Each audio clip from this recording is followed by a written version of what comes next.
সবচেয়ে ছোট সাইজের জান্নাত যিনি পাবেন, সবচেয়ে ছোট সাইজের অ্যাপার্টমেন্ট যিনি পাবেন, তার জান্নাত বা তার অ্যাপার্টমেন্ট হবে এই গোটা পৃথিবীর যত সাইজ, এই পৃথিবীর কমপক্ষে 10 গুণ।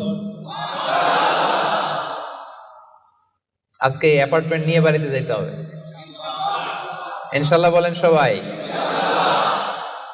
তো জান্নাতের সেই অ্যাপার্টমেন্টের নাম যদি নিতে চান, নাম লেখাতে চান, বুকিং কনফার্ম করতে চান দুনিয়াতে থাকতেই, তাহলে গুণাবলী অর্জন করতে হবে মাত্র 12টা। ওয়া ইবাদুর রাহমানিল্লাযীনা ইয়ামশুনা আলাল আরদি হাওনাও ওয়া ইযা খাতাবাহুমুল জাহিলুনা ক্বালু সালামা।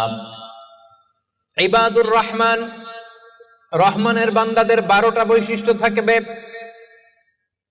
ইবাদুর রহমান, রহমানের বান্দা 12টা বৈশিষ্ট্য বা নৈতিক গুণ